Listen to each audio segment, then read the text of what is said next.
اس لیے اس سے ہم نے بچنا چاہیے۔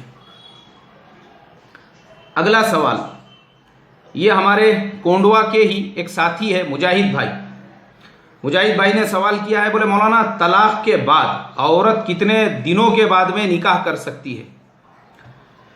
بھائی ہمارے مجاہد بھائی، آپ نے جو مجھ سے سوال کیا ہے نا، یہ سوال نص قطعی یعنی قرآن پاک میں اللہ تبارک و تعالیٰ نے صاف لفظوں میں اس کے بارے میں آیت نازل کی، وَالْمُطَلَّقَاتُ يَتَرَبَّصْنَ بِأَنفُسِهِنَّ ثَلَاثَةَ قُرُوءٍ۔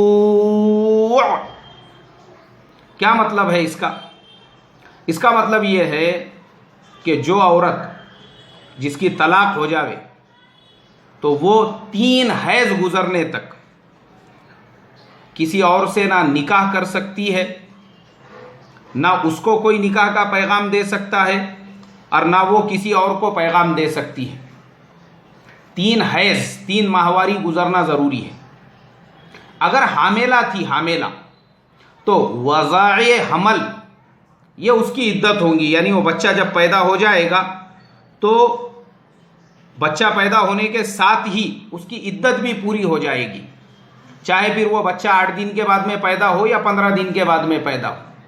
اور 3 حیض بھی اسی لیے رکھے ہیں تاکہ کلیئریفائی ہو سکے یہ پاک ہے یا نہیں ہے، چونکہ اگر حمل ہوگا تو جس شوہر کے نکاح میں تھی اس کا بیٹا شمار ہوگا، اس کا بچہ شمار ہوگا، اور 3 حیض گزر جائیں گے تو پتہ چلے گا کہ نہیں اس کو کسی کا حمل نہیں ہے، تو اب جو نئے مرد سے نکاح کریں گی پھر ٹھہرنے والا حمل وہ نئے مرد کے نام سے شمار ہوگا۔ اس لیے شریعت کے اندر یہ کنڈیشنز ہے، تو وہ عورت 3 مہینے تک رکی رہیں گی۔ 3 مہینے مطلب 3 ماہواری گزرنے تک۔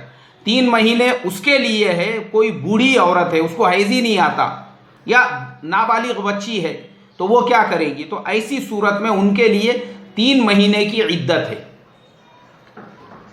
اس سے یہ دھیان میں رکھنا چاہیے۔ لیکن اگر اس درمیان میں مثال کے طور پہ 3 مہینے نہیں ہوئے تھے، 1.5 مہینہ، مہینے بھر میں ہی کسی نے اس کو نکاح کا پیغام دے دیا یا نکاح کرا لیا، وہ نکاح نہیں ہوگا، نہیں ہوگا، نہیں ہوگا۔